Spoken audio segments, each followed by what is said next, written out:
दर्शकबिन्दु नमस्कार। नेपालमा कोरोना संक्रमितको सङ्ख्या झन्डै 33,533 पुगेको छ, जहाँ पछिल्लो पटक मङ्गलबार मात्र 855 जना कोरोनाको नयाँ सङ्क्रमित थपिएका हुन्, जहाँ 164 जनाले ज्यान गुमाउनु परेको छ। यसरी हेर्दाखेरि साँच्चीकै पछिल्लो पटक अस्पतालमा राखिएका आइसियु बेडहरू भरिएका छन् र चाहिने स्वास्थ्य सामग्रीहरूको अभाव देखिएका छन्। भेन्टिलेटरको अभाव छ अस्पतालमा र कोभिड अस्पताल, विशेष अस्पताल भनेर खोलिएका अस्पतालहरू पनि भरिभराउ भएको अवस्था छ।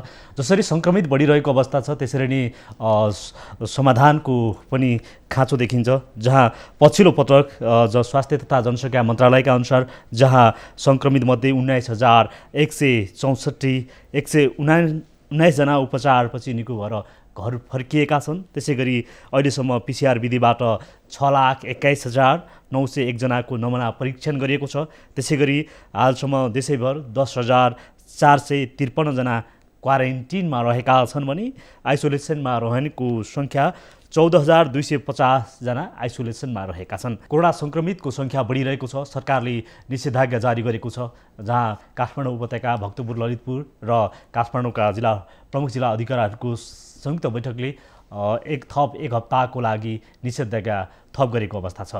आज हामी विशेष त होम आइसोलेसनको प्रभावकारिताका विषयमा र होम क्वारेन्टिनका विषयमा हामी छलफल गर्नेछौँ। यसै क्रममा हामीसँग जोडिनु भएको छ जनस्वास्थ्यविद डाक्टर सन्तोष दुलाल। डाक्टर साहब, यहाँलाई स्वागत छ।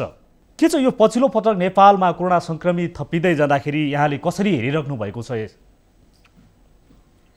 यो चाहिँ हेर्ने हो भने अहिले कोरोना जोखिम चाहिँ नेपालमा उच्च नै रहेको देखिन्छ। यसका विभिन्न कारणहरू र आधारहरू पनि छन्। जस्तै कारणहरूमा चाहिँ नेपालका छिमेकी देशहरू जुन भारत छ, बङ्गलादेश छ, पाकिस्तान छ, अफगानिस्तानहरू, यसमा पनि कोरोनाको उच्च जोखिम देखिन्छ। अनि यी विविध कारणहरूले मान्छेको आवत जावत ले गर्दाखेरि चाहिँ कोरोना सङ्क्रमण अलिकति बढेको देखिन्छ। 120 दिनको लकडाउन पछि चाहिँ सङ्क्रमण अझ बढी भएको देखिन्छ। तर एक समयमा हेर्ने हो भने यो नेपालको सङ्क्रमण दर चाहिँ फ्ल्याट कर्भतिर उन्मुख थियो। तर त्यति बेलै चाहिँ हाम्रो यो लकडाउन पनि खुकुलो पारियो, मानिसहरूको आवत जावतहरू पनि बढ्ने क्रम बढ्यो। अनि त्यस्तै सावधानीका उपायहरू पनि त्यति धेरै अपनाएको देखिएन। त्यसले गर्दाखेरि चाहिँ कोरोनाको सङ्क्रमण चाहिँ उच्च रूपमा अहिले बढेको देखिन्छ। जसरी यो यहाँले नै बढिरहेको भनिरहँदाखेरि काठमाडौँ उपत्यकामा चाहिँ किन यो जोखिम बढ्यो? काठमाडौँमा चाहिँ बढ्नुको कारण चाहिँ के छ भन्दाखेरि काठमाडौँमा पनि धेरै मानिसहरूको आवत जावत यो साउन 6 पछि चाहिँ मानिसहरूको आवत जावत अलिक बढेको देखियो। विभिन्न ठाउँमा चाहिँ घर फर्किनुभएका मानिसहरू चाहिँ सबै काठमाडौँतिर फर्किन थाल्ने अवस्था आयो। अनि उहाँहरू आइसकेपछि उहाँहरूले पनि अरू मानिसहरूलाई चाहिँ सङ्क्रमण प्रसारण गर्नुभयो। अनि त्यसले गर्दाखेरि चाहिँ धेरै जसो आयादित व्यक्तिहरूबाट चाहिँ समुदाय स्तरमा नै सङ्क्रमणहरू देखियो। तपाईँले हिजो अस्तिको मात्र हेर्ने हो भने 200 जना अथवा 200 जनाभन्दा बढीको चाहिँ सङ्क्रमण पुष्टि चाहिँ काठमाडौँमा मात्र भएको देखिएको छ। र इभन तपाईँले हेर्ने हो भने जेलमै 117 जनालाई चाहिँ सङ्क्रमण देखियो भन्ने समाचारहरू पनि आइरहेका छन्। र साना साना क्लस्टरहरूमा पनि धेरै चाहिँ सङ्क्रमण भएको कुराहरू देखिएको छ। यो भनेको चाहिँ तपाईँले आवत जावतलाई जुन तरिकाले चाहिँ हामीले चाहिँ प्रसारणहरू रोक्नुपर्ने थियो, यो चाहिँ क्वारेन्टाइनको चाहिँ उपयुक्त उपायहरू अपनाउनु पर्ने। अनि त्यसपछि लकडाउनको पनि प्रभावकारितामा पनि क्वेसन मार्क आउने ठाउँहरू चाहिँ देखिन्छ। यो दैनिक 200 को हाराहारीमा उपत्यका मात्र देखिनदाखेरि के समुदाय स्तरमा फैलिएको अवस्था हो? काठमाडौँमै हेर्ने हो भने चाहिँ मलाई अझै पनि समुदाय स्तरमै फैलिएको भन्ने चाहिँ म त्यति विश्वास त छैन। तर समुदायको क्लस्टरहरू ठाउँ ठाउँका क्लस्टरहरूमा चाहिँ सङ्क्रमण फैलिरहेको जस्तो मलाई लाग्छ।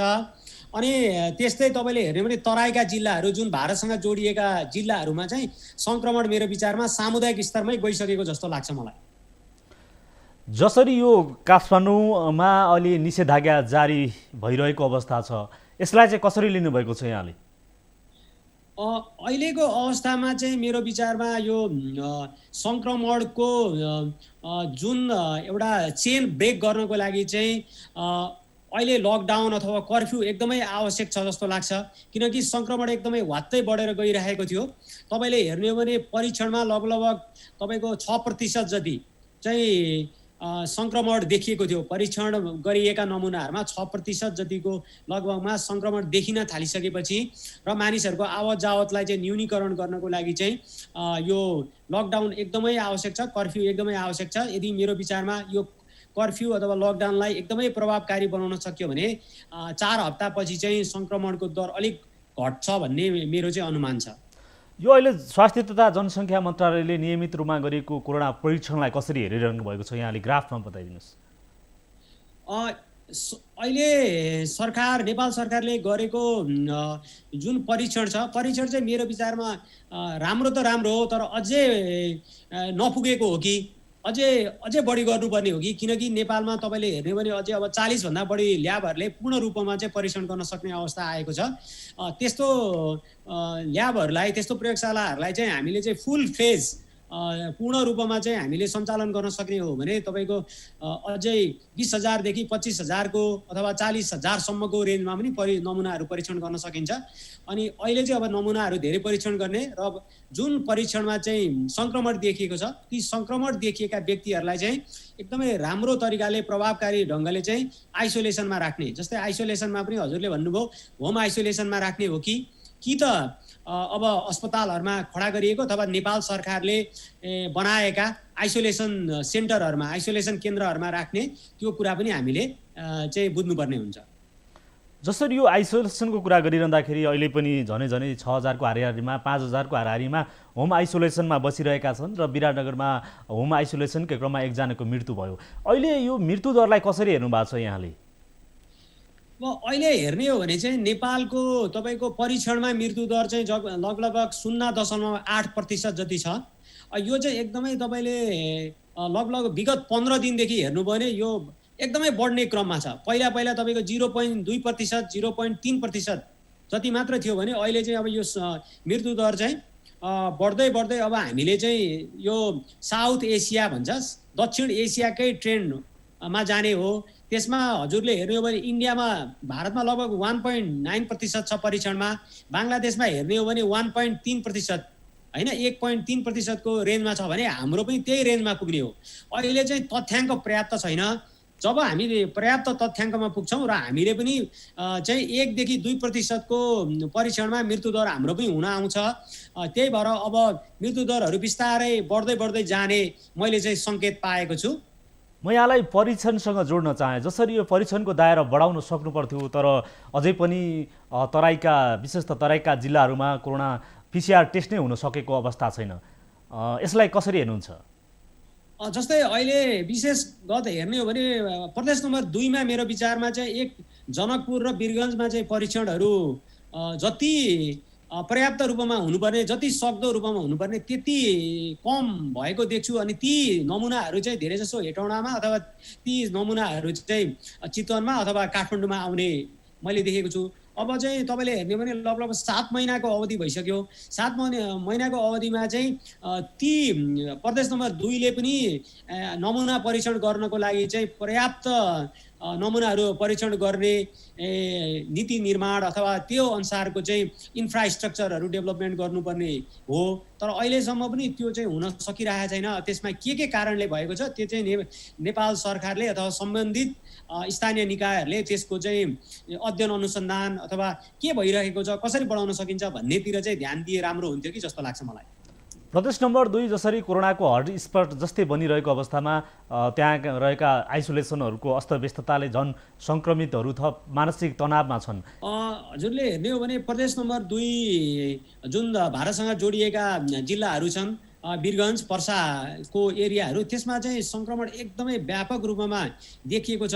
अनि सङ्क्रमणले गर्दाखेरि चाहिँ समुदाय स्तरमै सङ्क्रमण फैलिएको र त्यो सङ्क्रमणले गर्दाखेरि र प्रोपर यदि राम्रो तरिकाको अवेरनेसहरू पनि नभइसकेकोले गर्दाखेरि चाहिँ त्यहाँका मानिसहरूमा चाहिँ एकदमै अहिले अन्योलता मैले देख्छु र इभन मैले त्यहाँका कतिजना मेरो सम्पर्कमा आएका व्यक्तिहरूसँग कुरा गर्दाखेरि पनि त्यो अन्योल चाहिँ मैले भएको पाएको छु। अब यसलाई चाहिँ सबैभन्दा सुरुमा चाहिँ हामीले कसरी आधिकारिक रूपमा अवेरनेसहरू क्रिएट गर्ने, त्यही अनुसारको चाहिँ अब सम्बन्धित त्यसमा सस्पेक्टेड भन्छ सम्भावित व्यक्तिहरूको परीक्षण कसरी गर्ने, सम्भावित व्यक्तिहरूलाई चाहिँ कसरी क्वारेन्टाइनमा राख्ने, अनि त्यसपछि जो सङ्क्रमितहरू छ त्यो सङ्क्रमितहरूलाई चाहिँ यदि होम आइसोलेसनमा राख्ने हो, घरमै आइसोलेसनमा राख्ने हो भने घरमा कसरी आइसोलेसनमा राख्न सकिन्छ, के कस्तो अवस्थाहरू छ, अनि प्रभावकारिता के गरेर गर्न सकिन्छ भन्नेतिर पनि अलिकति चाहिँ हामीले ध्यान दिनुपर्ने हुन्छ कि भन्ने मलाई चाहिँ लाग्छ। जसरी प्रदेश नम्बर 2 एक त भारतसँग सीमासँग जोडिएका जिल्लाहरू छन् जहाँ भारतबाट अहिले निर्बाध रूपमा नेपालीहरू घर फर्किरहेको अवस्था छ, तर क्वारेन्टिन रित्तिएको अवस्था छ। उहाँहरू चाहिँ सिधै घरमा सम्पर्कमा पुग्ने अवस्था छ। यो क्वारेन्टिनको व्यवस्थापन हुनुपर्छ कि यस्तो हो, अब जो मान्छे चाहिँ कुनै पनि सङ्क्रमितको संसर्गमा आएको छ, कन्ट्याक्ट ट्रेसिङमा आएको छ, तिनीहरू चाहिँ अब सस्पेक्टेड सम्भावित केसहरू हुन्। ती सम्भावित केसहरूलाई चाहिँ छुट्टै तरिकाले राखेर तिनीहरूको अत्यन्त फास्ट भनेको छिटोसँग चाहिँ हामीले परीक्षण गर्नुपर्छ र परीक्षणबाट यदि चाहिँ नकारात्मक भनेको यदि नेगेटिभ देखियो भनेको चाहिँ सङ्क्रमित पुष्टि भएन, कोरोना सङ्क्रमित पुष्टि भएन भने उहाँहरूलाई चाहिँ हामीले घर पठाउन सकिन्छ। तर पनि उहाँहरूलाई चाहिँ हामीले के भन्न सक्नुपर्छ भने तपाईँ सङ्क्रमितको संसर्गमा आउनु भएको छ, अहिले भाइरस त देखिएको छैन, कोरोना भाइरस देखिएको छैन, तर पछि पनि तपाईँको कोरोना भाइरस देखिन्छ। त्यही भएर तपाईँले चाहिँ क्वारेन्टाइनमा बस्दाखेरि पनि धेरै कुराहरूमा चाहिँ ध्यान दिनुपर्ने हुन्छ। तपाईँले चाहिँ रोकथामसँग सम्बन्धित कन्ट्रोलका उपाय अथवा रणनीतिहरू अथवा नियमहरू चाहिँ लागू गर्नुपर्ने हुन्छ भन्ने खालको चाहिँ हामीले उहाँहरूलाई चाहिँ मेसेज दिनुपर्ने हुन्छ। र जो सङ्क्रमित भएका हुनुहुन्छ, सङ्क्रमित भएकालाई चाहिँ यदि मैले नेपाल सरकारको कोभिड-19 सङ्क्रमितहरूको आइसोलेसन सम्बन्धी स्वास्थ्य मापदण्ड 2077 जुन चाहिँ असारको 15 गते चाहिँ लागू गरिएको थियो, त्यसमा के भन्छ भने कुनै पनि लक्षण नभएका अथवा सामान्य लक्षण भएका मानिसहरूलाई चाहिँ होम आइसोलेसनमा राख्न सकिन्छ भन्ने खालको मापदण्डमा उद्धृत गरिएको छ। त्यसमा पनि तपाईँले हेर्नु भने परिच्छेद नम्बर 2 को 11 नम्बरदेखि बुदाबाट चाहिँ त्यसमा चाहिँ सुरु गरिएको छ। जस्तै तपाईँले 11 नम्बर बुदामा चाहिँ लक्षण नभएका र सामान्य लक्षण भएका मानिसहरूलाई चाहिँ होम आइसोलेसनमा राख्न सकिने भन्ने कुराहरू छ। अनि 13 नम्बरको बुदादेखि चाहिँ तपाईँले कस्तो घरमा चाहिँ त्यस्ता व्यक्तिहरूलाई राख्न सकिने भन्ने खालको कुराहरू पनि राखिएको छ। जस्तै त्यसमा चाहिँ तपाईँले चाहिँ हावा एकदमै छिर्न सकिने प्रोपर भेन्टिलेटर भएको, अनि त्यसपछि तपाईँको चाहिँ लाइटहरू प्रकाश चाहिँ एकदमै छिर्न सक्ने खालको छुट्टै खालको रुमहरू चाहिने हैन। अनि त्यसपछि त्यो 14 दिनको अवधि भर जुन चाहिँ इन्क्युबेसन टाइम भनिन्छ यो कोरोना भाइरसको, त्यो टाइममा चाहिँ घर बाहिर निक्लिन नसक्ने, सफा सुग्घर गर्नको लागि छुट्टै उयो हुनु व्यवस्था भएको, शौचालय छुट्टै भएको, यस्ता खालका कुराहरू छन्। अनि 50 जना सङ्क्रमितहरू आइसोलेसनमा बसेको मान्छेलाई एउटा स्वास्थ्यकर्मी चाहिने, अनि त्यसपछि प्रत्येक दिनमा 3 पटक ज्वरोहरू नाप्नुपर्ने, अनि त्यसपछि कुनै पनि गम्भीर लक्षणहरू देखियो भने चाहिँ स्वास्थ्यकर्मीहरूलाई जानकारी गराउने भन्ने यस्ता खालका धेरै खालका त्यहाँ चाहिँ त्यो मापदण्डमा चाहिँ परिच्छेदहरू छन्। तर मलाई के लाग्छ भने यो जुन मापदण्ड बनाइयो, यो मापदण्डमा पनि अलिकति हामीले बुझ्नुपर्ने कुरा चाहिँ के छ भने जस्तै हाम्रो गाउँघरमा यो मापदण्डमा बनेका कोठाहरू छन् त, ती मापदण्ड लागू हुने खालका घरको व्यवस्था छ, आधारभूत आवश्यकताका जुन आधारभूत घरको जुन इन्फ्रास्ट्रक्चर छ अथवा त्यसको बेसलाइन छ त्यो पुग्छ त भन्ने खालको कुरा चाहिँ एकदमै महत्त्वपूर्ण हुन्छ। जस्तै तपाईँले हेर्ने हो भने सङ्क्रमित व्यक्तिले अरू व्यक्तिलाई सङ्क्रमण गराउने सम्भावना धेरै नै हुन्छ। त्यही भएर उसलाई आइसोलेसन भनेको उसलाई छुट्टै उसको सङ्क्रमण पनि आफै निको होस् र अरू सङ्क्रमितहरूलाई पनि उसले प्रसारण गर्न नसकोस् भनेर उसलाई छुट्टै राख्ने व्यवस्था हो आइसोलेसन भन्नाले। त्यही भएर आइसोलेसनमा उसलाई छुट्टै कोठाको व्यवस्था गर्नुपर्ने, उसलाई छुट्टै चाहिँ बाथरुमको व्यवस्था गर्नुपर्ने, त्यो मापदण्ड पुरा हुन्छ त नेपालका ग्रामीण क्षेत्रका घरहरूमा भन्ने खालको क्वेसन चाहिँ मेरो मनमा उठेको सबैभन्दा ठुलो प्रश्न चिन्ह यही नै हो। जसरी यहाँले आइसोलेसनको मापदण्ड बताइरहनु हुँदाखेरि जहाँ होम क्वारेन्टाइनको कुरा गरिरहँदाखेरि महत्तरीको केही विद्यालयमा राखिएको होम क्वारेन्टाइन रित्तिएको छ तर निर्मलीकरण नगरेर त्यत्तिकै व्यवस्था गरिएको अवस्था छ। यसले थप सङ्क्रमण बढाउने जोखिम बढाउँछ या के रहन्छ? के हुन्छ भने यदि क्वारेन्टाइनमा बसेको मानिसहरू चाहिँ सङ्क्रमित भएको थाहा भयो अथवा सङ्क्रमित भएको पहिचान भयो र त्यसपछि त्यो ठाउँलाई चाहिँ त्यत्तिकै छोडियो र मानिसहरूको आवत जावत भयो, बच्चा बच्चीको चाहिँ खेल्ने क्रममा आवत जावत भयो भने हजुरले हेर्ने हो भने यो कोरोना भाइरस चाहिँ विभिन्न वस्तुहरूमा पनि घन्टौँसम्म बाँच्ने भन्ने खालको चाहिँ विज्ञानका कृतिहरूमा अनुसन्धानहरूमा देखिएको छ। यसले गर्दाखेरि चाहिँ त्यहाँबाट सङ्क्रमण हुने सम्भावना छ। त्यही भएर क्वारेन्टाइन यदि हामीले चाहिँ क्वारेन्टाइनलाई चाहिँ प्रोपर निर्मलीकरण होइन उचित तरिकाले निर्मलीकरण पनि गर्नुपर्ने हुन्छ। त्यसलाई चाहिँ अब यदि हामीले 4% सोडियम हाइपोक्लोराइडले सफा गर्ने हो कि अथवा 70% को एल्कोहलले सफा गर्नुपर्ने हो कि अथवा त्यहाँबाट निक्लिएका फोहोर वस्तुहरूलाई चाहिँ हामीले चाहिँ अटोक्लेभ गरेर अथवा त्यसलाई चाहिँ हामीले जलाउनु पर्ने हुन्छ अथवा खाल्डो खनेर चाहिँ त्यो खाल्डोमा चाहिँ त्यसलाई आगो लाएर चाहिँ त्यसलाई निर्मलीकरण गर्ने हो कि यो कुराहरूमा पनि हामीले चाहिँ ध्यान दिनुपर्ने हुन्छ। जस्तै अब क्वारेन्टाइनहरू बनाउने स्कुलहरूमा होइन अनि त्यसपछि ठाउँ ठाउँमा बनाउने अनि त्यसलाई त्यत्तिकै निर्मलीकरणै नगरिकन छोड्ने हो भने चाहिँ त्यसबाट सङ्क्रमण हुने सम्भावना चाहिँ रहिरहन्छ भन्ने लाग्छ मलाई। होम आइसोलेसनमा रहँदाखेरि चिकित्सकीय निगरानी हुनुपर्छ कि पर्दैन? अब नेपाल सरकारको यो कोभिड-19 सङ्क्रमितहरूको आइसोलेसन सम्बन्धी स्वास्थ्य मापदण्ड 2077ले चाहिँ 50 जना सङ्क्रमितहरूलाई हेर्ने 1 जना स्वास्थ्यकर्मी भनेर भनेको छ। तर मेरो विचारमा 1 जना स्वास्थ्यकर्मीले चाहिँ त्यति पुग्दैन कि जस्तो लाग्छ होइन। होम आइसोलेसन भनेको लक्षण नभएका र लक्षणविहीन जो मेरो विचारमा चाहिँ सहरहरूमा त्यो सङ्क्रमितलाई एउटा छुट्टै कोठा अथवा एट्याच टोयलेट बाथरुम दिन सकिन्छ, उसले आफ्नो निगरानी आफै गर्न सक्छ र घरमा बस्ने जस्तै दीर्घ रोगीहरूसँग सुत्केरी महिलाहरूसँग बालबच्चाहरूसँग उसको सम्पर्क हुन सक्दैन र यदि प्रोपर केयर गर्न सकिन्छ भने उहाँहरूलाई होम आइसोलेसन एकदमै राम्रो हो। तर ग्रामीण क्षेत्रमा एउटै कोठामा चाहिँ दीर्घ रोगी पनि बस्नुपर्ने अवस्था छ, बच्चा बच्ची बस्नुपर्ने अवस्था पनि छ, सुत्केरी महिला अथवा के अरे गर्भवती महिला बस्नुपर्न सक्ने अवस्था छ भने त्यस्तो ठाउँमा चाहिँ यदि लक्षणै नभएका अथवा कम लक्षण भएका व्यक्तिहरूलाई पनि एकै ठाउँमा राख्नु हुँदैन भन्ने चाहिँ मेरो मान्यता छ। यो कोरोना सङ्क्रमितहरूलाई सङ्क्रमणसँग भन्दा पनि समाजसँग डर भइरहेको छ। किन यस्तो भइरहेको छ? हामीले समाजले सङ्क्रमितलाई हेर्नुपर्ने नजर परिवर्तन किन गर्न सकिरहेको अवस्था छैन? यसमा चाहिँ मलाई के लाग्छ भने यो कोरोनालाई अझै पनि हामीले बुझ्न नसकेको अवस्था हो कि किनभने कोरोनामा तपाईँले हेर्ने हो भने निको हुनेको सङ्ख्या पनि तपाईँले हेर्ने हो भने 90% जति छ निको हुने होइन। अनि यसले तपाईँको यदि यसको मृत्युदर हेर्ने हो भने लगभग 2 देखि 3% छ विश्वमा। अनि यसले धेरै असर गर्ने भनेको दीर्घ रोगीहरूलाई अथवा गर्भवती महिलाहरूलाई होइन अथवा बुढे अलिकति वृद्ध पाएकोहरूलाई यसले असर गर्छ। तर हामीले चाहिँ यहाँ सङ्क्रमण देखिने बित्तिकै चाहिँ सङ्क्रमण भएको व्यक्तिहरूलाई चाहिँ डिस्क्रिमिनेसन गर्ने होइन उसलाई चाहिँ अब स्ट्रेस गराउने अनि समाजले नै बहिष्कार गर्ने कुराहरू छ। यसलाई चाहिँ हामीले अवेरनेस पुर्याउन नसकेको हो कि किनभने सङ्क्रमित जोसुकै हुनसक्छ होइन। स्वास्थ्य सेवाका व्यक्तिहरू पनि हुन सक्नुहुन्छ, चिकित्सकहरू हुन सक्नुहुन्छ अथवा फ्रन्ट लाइन्समा काम गर्नेहरू जस्तै अब तपाईँको सुरक्षाकर्मीको मानिसहरू हुन सक्नुहुन्छ, जोसुकै हुन सक्नुहुन्छ। तर उहाँहरूलाई हामीले चाहिँ रोगलाई हामीले यसरी बहिष्कार गर्नु हुँदैन किनभने तपाईँलाई टिबी लाग्ने सम्भावना पनि उत्तिकै छ, क्यान्सर पनि लाग्न सक्छ, तपाईँलाई रुगाखोकी पनि लाग्न सक्छ। तर सबै रोगलाई चाहिँ तपाईँले बहिष्कार गर्न थाल्नुभयो भने त त्यसले एउटा नकारात्मक सन्देश दिन्छ।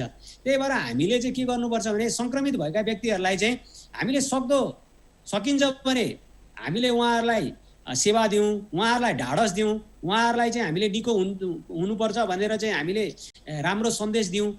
यदि गर्न सकिँदैन भने चाहिँ हामीले बहिष्कार नगरौँ, उहाँहरूलाई हामीले डिस्क्रिमिनेसन नगरौँ भन्ने सन्देश चाहिँ नेपाल सरकार, स्थानीय सरकार अनि त्यसपछि तपाईँहरू जस्तो पत्रकार, टिभी मिडियामा काम गर्ने व्यक्तिहरूबाट र हामी जस्तो पनि अवेरनेस क्रिएट गर्ने अनुसन्धानमा संलग्न हुने व्यक्तिहरूले पनि हामीले चाहिँ यो अनवरत रूपमा चाहिँ हामीले चाहिँ यो सन्देश चाहिँ दिइराख्नुपर्ने जस्तो मैले चाहिँ फिल गरेको छु।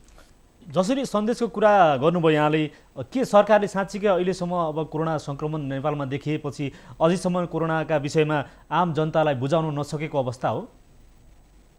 यसमा चाहिँ अझै पनि तपाईँले ग्रामीण क्षेत्रमा चाहिँ कोरोनाको जुन अहिले पनि बहिष्कार गर्ने यो डिस्क्रिमिनेसन गर्ने कुराहरू छ, यसमा चाहिँ अलिकति सरकारले जति गर्न सक्नु पर्थ्यो त्योभन्दा अलिकति कम भएको हो कि भन्ने मैले चाहिँ त्यस्तो फिल गरेको छु। मैले त्यस्तो मलाई चाहिँ लागेको छ, किनकि अहिलेसम्म भनेको 7-8 महिना भइसक्यो। 7-8 महिनामा त तपाईँले कोरोना के हो, कोरोनाले कसरी सङ्क्रमण गर्छ, कोरोनाबाट निको भइरहेका व्यक्तिहरू छन्, यसमा चाहिँ अब विभिन्न माध्यमबाट, विभिन्न तरिकाबाट, विभिन्न प्रविधिहरूबाट चाहिँ कोरोनाको अवेरनेस हैन जनमानससम्म चाहिँ पुर्याउन सक्नुपर्न चाहिँ सफल हुनुपर्ने हो जस्तो लाग्छ मलाई। अहिले तपाईँले हेर्ने भने काठमाडौँको मुटुमा रहेको जुन नयाँ बानेश्वर एरियामा पनि चिकित्सकलाई चाहिँ सङ्क्रमण भइसकेपछि चाहिँ गाउँघरको मानिसहरूले आएर चाहिँ घेर्ने, उहाँहरूलाई चाहिँ तपाईँले घरमा बस्न मिल्दैन, तपाईँ बाहिर जानुपर्छ भनेर चाहिँ उहाँहरूलाई त्यसरी टर्चर गराउने जुन कुराहरू देखियो, जुन गतिविधि देखियो, त्यसले चाहिँ एकदमै अवेरनेस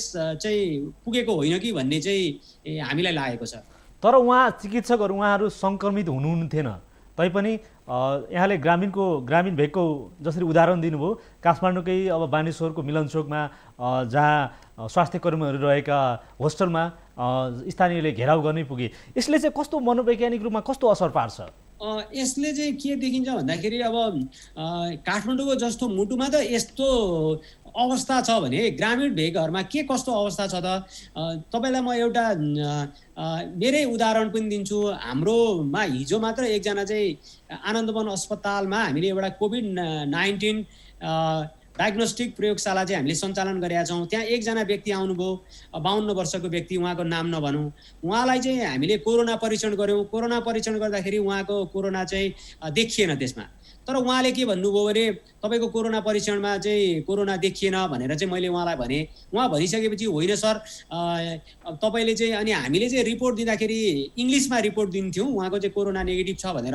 उहाँले के भन्नुभयो भने सर यो चाहिँ नेपालीमा तपाईँले दिन पायो भने हामीले चाहिँ गाउँघरको मानिसहरूलाई चाहिँ यो भन्न पाउँथ्यो, मैले भन्न सक्थेँ सबैलाई, किनकि अहिले चाहिँ उहाँको सामान्य रुगाखोकी लाग्दाखेरि पनि कोरोना लाग्यो भनेर चाहिँ उहाँलाई चाहिँ घरमा बहिष्कार गर्ने कुराहरू चाहिँ देखियो। यो चाहिँ तपाईँले हेर्ने भने ललितपुर, यो काठमाडौँबाट तपाईँको 14-15 किलोमिटर परको मात्र घटना हो। यो चाहिँ तपाईँले हेर्ने भने दक्षिण ललितपुरको एउटा घटना हो। यो भनेको काठमाडौँबाट यति नजिकमा त यस्तो घटनाहरू छ भने तपाईँले चाहिँ ग्रामीण भेगमा के कस्तो अवस्था छ होला भनेर तपाईँले आफै अनुमान गर्न सकिन्छ। त्यही भएर अझै पनि स्थानीय निकायले, जस्तै अब तपाईँले हेर्ने भने गाउँपालिका छ, वडा छ हैन, वडामा चाहिँ अब कुनै एउटा संयन्त्र खडा गरेर जनसङ्ख्या, यो जनस्वास्थ्यसँग सम्बन्धित विद्यार्थीहरू हुनुहुन्छ अथवा जनस्वास्थ्यसँग सम्बन्धित काम गर्ने अनुसन्धानकर्ता हुनुहुन्छ, उहाँहरूलाई लगाएर यसको अवेरनेस, यसको चाहिँ जनमानसमा के कस्तो अवस्था छ, के हो यो, कसरी बच्न सकिन्छ, यसलाई कसरी हामीले घृणा नगर्ने, बहिष्कार किन नगर्ने भन्ने कुराहरू चाहिँ अहिले दिनुपर्ने एकदमै आवश्यकता मैले ठान्दछु। आम नागरिक पनि मास्क नलाएर हिँड्दिने यस्तो अवस्थामा पनि छ। आम नागरिकलाई के भन्न चाहन्छु यहाँले? यसमा म के भन्छु भने जस्तै तपाईँहरूले कोरोना तपाईँहरूलाई खोज्दै आउँदैन, कोरोना तपाईँले आफैले लिएर आउने हो घरसम्म। र कोरोना तपाईँ त सक्षम हुनुहुन्छ, तपाईँ सक्षम हुनुहुन्छ भने कोरोनाले तपाईँलाई केही नगर्ला। तर तपाईँमै घरमा भएको दीर्घ रोगीहरू हुनुहुन्छ, गर्भवती महिला हुनुहुन्छ, बालबच्चा हुनुहुन्छ, बुढेसकालको पाकाहरू हुनुहुन्छ भने त्यो चाहिँ तपाईँले अरूलाई सङ्क्रमण गर्नुहुन्छ। अरूले सङ्क्रमण गरिसकेपछि त्यो सङ्क्रमणले चाहिँ भयावह रूप लिन सक्छ। उहाँ हुनुहुन्थ्यो जनस्वास्थ्य विज्ञ डाक्टर सन्तोष दुलाल।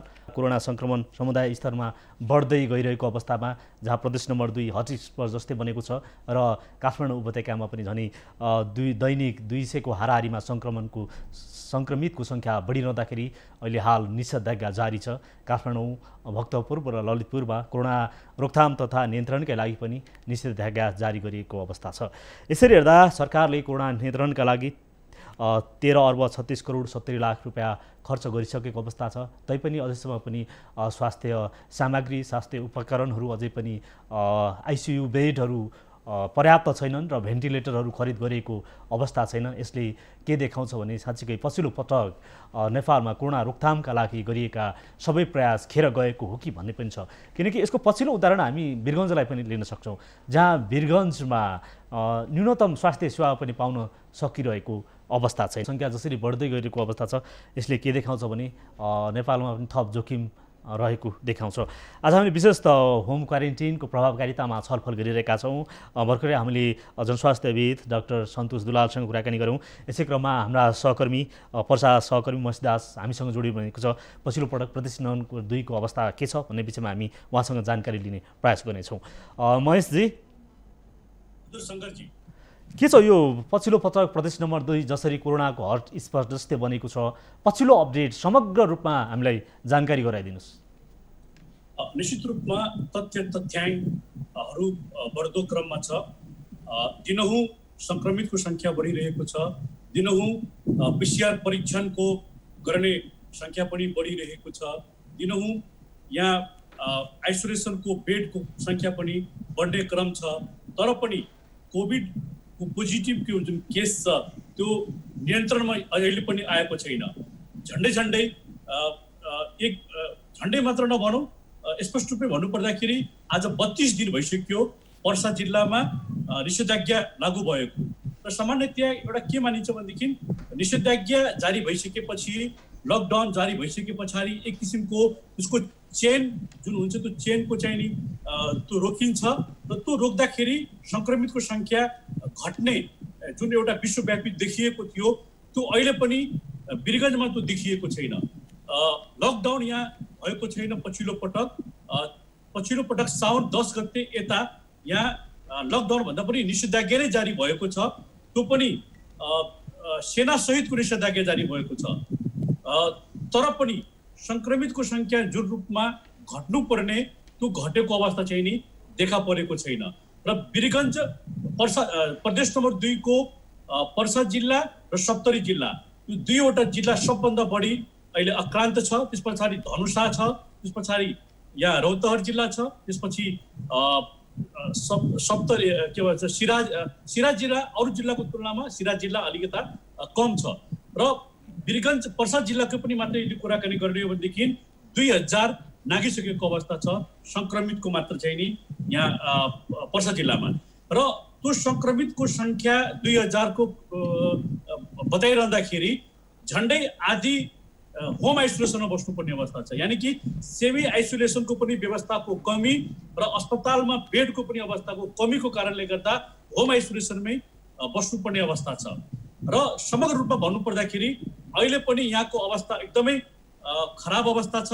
अहिले पनि रोग नियन्त्रण गर्ने विभिन्न उपायहरू चाहिँ नि अपनाउनु पर्ने के भन्छ विज्ञहरूले जबसम्म यसलाई विशिष्टीकरण तरिकाबाट चाहिँ नि न्यूनीकरण गर्दैन तबसम्म यो नेपालको गेटवे भएको कारणले गर्दा यहाँ सङ्क्रमित देखा पर्नुको मतलब के हो भनेदेखि काठमाडौँमा पनि सङ्क्रमित देखा पर्नु। तसर्थ दिनहुँ म यहाँलाई एउटा तथ्याङ्क दिन चाहन्छु। दिनहुँ यहाँ झन्डै 800 गाडी तपाईँको यस वीरगञ्ज हुँदै तपाईँको काठमाडौँ गइरहेको अवस्था छ। नेपालको विभिन्न ठाउँमा गइरहेको अवस्था छ। त्यो 800 वटा गाडीमा 8 दुना 1600 व्यक्ति तपाईँको त्यहाँ गाडीमा बसिरहेको अवस्थाहरू छ। ती व्यक्तिहरू, त्यो ड्राइभरहरू, त्यो चालक र सहचालकहरू तपाईँको चाहिँ कतिपय ठाउँमा खाना खालान्, नास्ता गर्लान्, चिया खालान्, अरू कुराहरू छोडिदियो। जुन सीमामा रोक्नु पर्ने कतिपय कुराहरू छ कडाई, त्यसलाई यदि कडाई पनि भएको रहेछ भनेदेखि पनि अहिले यो अवस्थाहरू चाहिँ यहाँ भएको कारणले गर्दा सङ्क्रमितको सङ्ख्या दिनानुदिन यहाँ बढ्दै गइरहेको छ। निषेधाज्ञा 32 दिन भइसकेको छ पर्सामा, वीरगञ्जमा, तैपनि परीक्षण दर पनि बढाइरहेको अवस्था छ। किन यो परीक्षण दर बढाइरहँदा अनि निषेधाज्ञा जहाँ 32 दिन बढाइरहँदा पनि सङ्क्रमण चाहिँ किन रोकिएन? सबै विज्ञले भनेको कुरा हो, निषेधाज्ञा या लकडाउन आफैमा यसको समाधान चाहिँ होइन। यो एक किसिमको चेनलाई रोक्ने विभिन्न उपाय मध्येको एउटा उपाय हो। यो विभिन्न विज्ञहरूले भनेको कुरो हो। तर निषेधाज्ञा र लकडाउन सँगसँगै गर्नुपर्ने कामहरूको पूर्ण जिम्मेवारीताको साथमा कार्यान्वयन नभएको कारणले गर्दा नै यो अवस्था आएको छ। यसलाई अलिकति म जोड्न चाहन्छु शङ्करजी।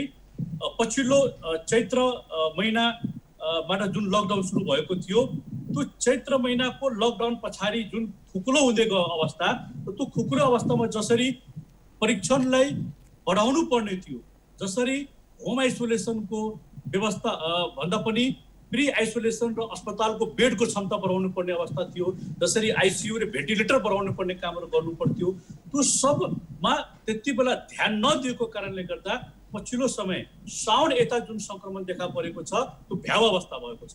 साउनभन्दा पहिले जुन सङ्क्रमण देखा परेको थियो त्यति बेला लक्षण देखिएको थिएन, तर अहिले लक्षण देखा परेको छ। अझ अहिले म पर्सा जिल्लाको पछिल्लो तथ्याङ्क बताइरहँदाखेरि एउटा सङ्केत एउटा तथ्यले के पनि देखाइरहेको छ भने साइक्लिङ जुन हुन्छ पोजिटिभ केसमा जुन सिटी अङ्क जुन हुन्छ, सिटी अङ्क एउटा पोजिटिभ 24 भन्दा मुनि छ भने सामान्यतया विज्ञहरूले भनेको अनुसार 24 भन्दा यदि मुनि छ सिटी त्यसको भनेदेखि त्यो पोजिटिभको त्यसले त्यो अलिक बढी सङ्क्रमित भयो। 24 भन्दा माथि छ भनेदेखि त्यसले पोजिटिभ भए तापनि त्यसले सङ्क्रमणको दायरालाई बढी बढाउँदैन, सङ्क्रमण त्यसले बढी बढाउने खतरा हुँदैन। र हिजोदेखि यहाँ सिटी पनि लेख्न सुरु गरिएको छ रिपोर्टमा। त्यो रिपोर्टमा सिटी लेख्दाखेरि यहाँ अधिकांशमा 24 भन्दा तल देखिएको छ। त्यसले के देखाइरहेको छ भने 24 भन्दा मुनिको यदि सङ्क्रमित यदि छ भनेदेखि त्यसले गुणात्मक रूपमा त्यसले रोग फैलाउने, सङ्क्रमण फैलाउने सम्भावना हुन्छ।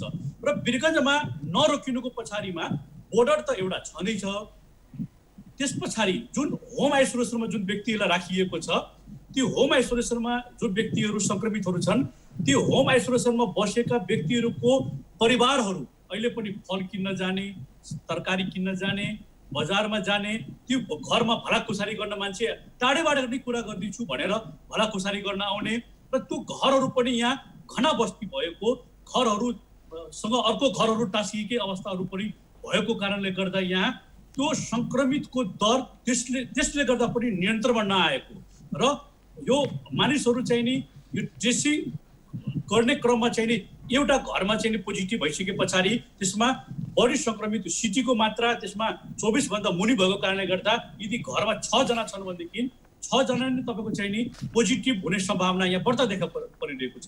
र तराईतिर अहिले पनि संयुक्त परिवारहरूको परिपाटी अहिले पनि छ। अहिले पनि यहाँ अधिकांश यो ठुला सहरहरू जस्तो छैन कि हामी दुई जना र आफ्नो छोराछोरी 4 जना प्राय बस्ने जुन एउटा हुन्छ त्यो चाहिँ नि यतातिर तराई मधेसमा देखा परेको छैन।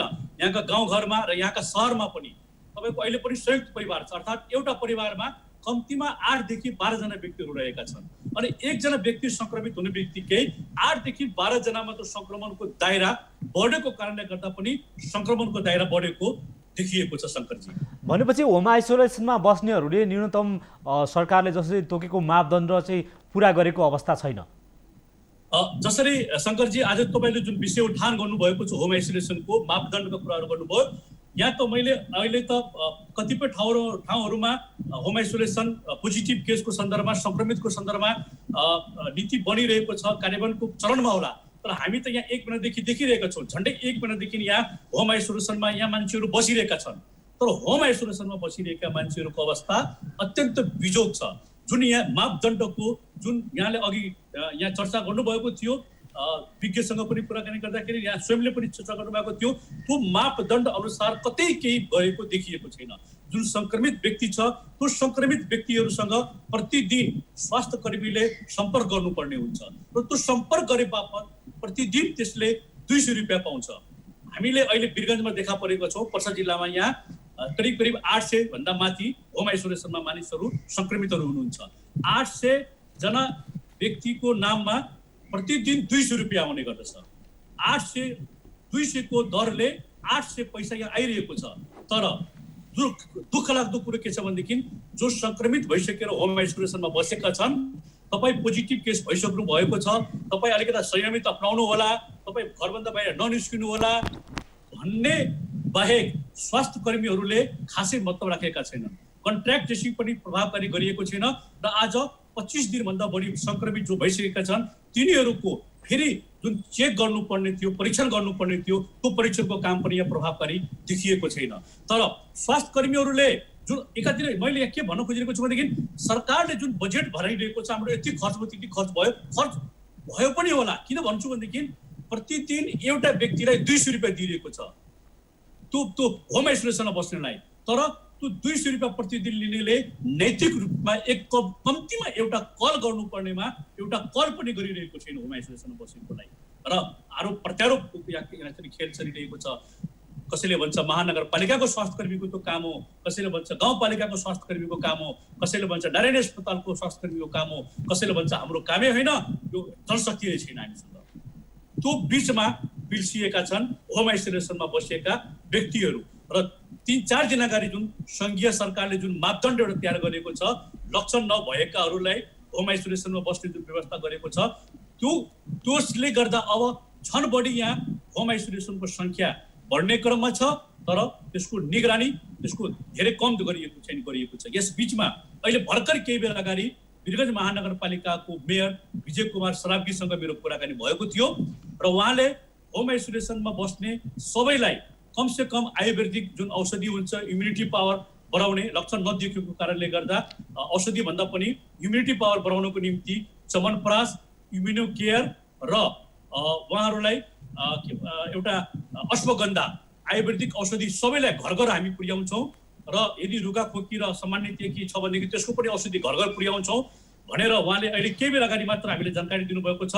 3 दिन अघि मात्र उहाँ चाहिँ नि उहाँ पनि पोजिटिभ हुनुभएको थियो, सङ्क्रमित हुनुभएको थियो। 3 दिन अघि मात्र नेगेटिभ भएर उहाँ आइसक्दाखेरि आज उहाँले महानगरपालिकाको बोर्ड बैठक राख्नु भएको छ र त्यो बोर्ड बैठकमा सबै कुराको समीक्षा गरेर स्वास्थ्य कर्मीहरूलाई परिचालन गर्ने र सबै सङ्क्रमितहरूको घरमा न्यूनतम उसको इम्युनो पावर बढाउनको निम्ति, इम्युनिटी पावर बढाउनको निम्ति आवश्यक आयुर्वेदिक औषधिहरू दिने उहाँले हामीलाई जानकारी दिनुभएको छ। शङ्करजी, महेश, जसरी हामीले यो आइसोलेसन होम आइसोलेसनको कुरा गरिरहँदाखेरि जसरी प्रदेश नम्बर 2 विशेष त वीरगञ्जमा जहाँ होम आइसोलेसनमा बसेकैहरूबाट पनि सङ्क्रमण बढ्ने खतरा देखियो, किन होम आइसोलेसनमै बसिरहेका छन् सङ्क्रमितहरू? किन त्यहाँका अस्थायी कोभिड अस्पतालहरूमा के आइसोलेसन बेडहरू जहाँ मापदण्ड अनुसारको नहुँदाखेरि एक किसिमले त्यो पीर चिन्ताकै कारण पनि सङ्क्रमितहरू होम आइसोलेसनमा बसिरहेको अवस्था हो?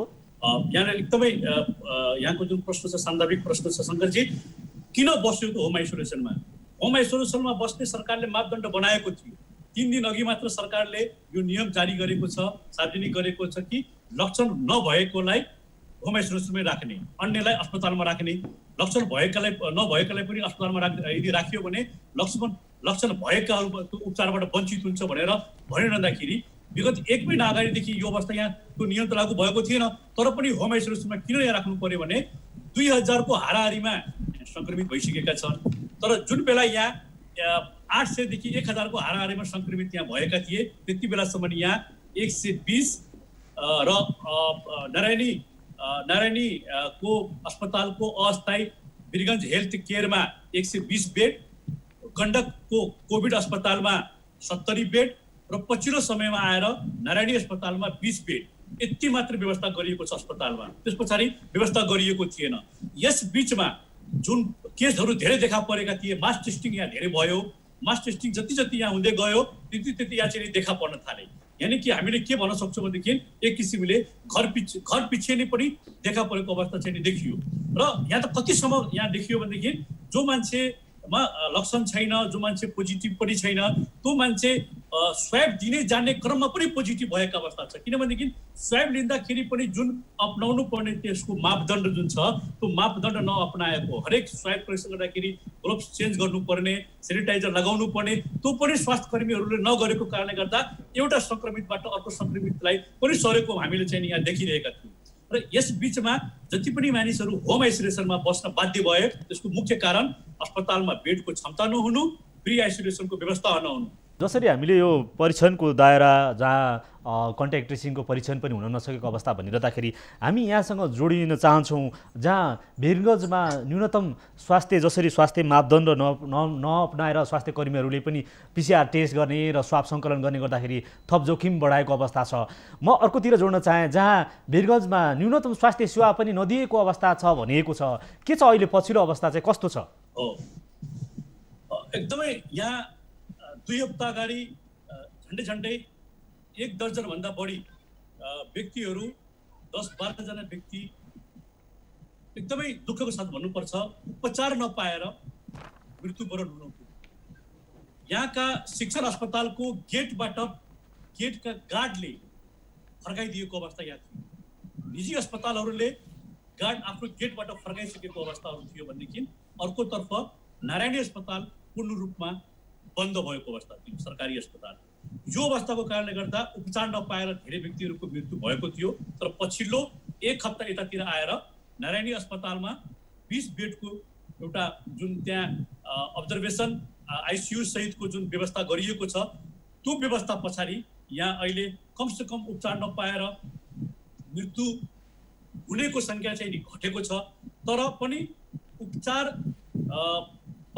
जुन पाउनु पर्ने हो त्यो नपाएर अधिकांशको मृत्यु अहिले पनि भइरहेको छ। म यहाँले जानकारी गराउन चाहन्छु, दीर्घ रोगीहरू जुन सङ्क्रमित भएका थिए त्यो बढिरहेको तथ्याङ्कहरू चाहिँ विभिन्न देशहरूको भइरहँदाखेरि पर्सा जिल्लामा 40 वर्षको, 48 वर्षको, 45 वर्षका युवाहरू पनि यहाँ सङ्क्रमित भएर समयमै उपचार नपाएर मृत्यु भएको छ भनेदेखि अन्य सामान्य रोगीहरू पनि उपचार नपाएर रोगीहरू मरेको अवस्था चाहिँ मृत्यु वरण गरेको अवस्थाहरू थियो, जसमा पछिल्लो पटक प्रमुख जिल्ला अधिकारीको सक्रियताको कारणले गर्दा केही कमी आएको छ। यद्यपि त्यसको अहिले निराकरण हुन सकेको छैन। सङ्गतजी, हस्, यहाँलाई धेरै धेरै धन्यवाद। दर्शकबिन, उहाँ हुनुहुन्थ्यो हाम्रा पर्सा सहकर्मी महेश दास। पछिल्लो पटक प्रदेश नम्बर 2 वीरगञ्ज पर्सा, जहाँ कोरोनाको हटस्पट बनेको छ, जहाँ अझै पनि होम आइसोलेसनमा बस्नेहरूको सङ्ख्या 800 भन्दा बढी होम आइसोलेसनमा रहेका छन्, जहाँ कोभिड अस्पतालहरूको बेडहरू भरिएपछि होम आइसोलेसनमा रहनेको सङ्ख्या बढिरहँदाखेरि थप समुदाय स्तरमा कोरोना सङ्क्रमण बढ्दै जाने हो कि भन्ने खतरा प्रदेश नम्बर 2 विशेषतः वीरगञ्जमा देखिएको छ, जहाँ पछिल्लो पटक न्यूनतम स्वास्थ्य सेवाबाट वञ्चित भएका पर्सा प्रदेश नम्बर 2 का बिरामीहरूलाई चाहिँ अहिले केही सुधार गरिएको अवस्था छ र स्वास्थ्य सेवा दिएको अवस्थाको उहाँले जानकारी दिनुभएको छ। दर्शकबिन, आज हामीले विशेष त होम क्वारेन्टिनको प्रभावकारिताका विषयमा छलफल गऱ्यौँ। आज हामीसँग सहभागी हुनुहुन्थ्यो छलफलमा जनस्वास्थ्यविद डाक्टर सन्तोष दुलाल र हाम्रा पर्सा सहकर्मी महेश दास हुनुहुन्थ्यो। हो, साँच्चीकै पछिल्लो पटक जसरी सङ्क्रमितको सङ्ख्या बढिरहँदाखेरि हामीले पनि आवश्यक सावधानी अपनाउन आवश्यक छ।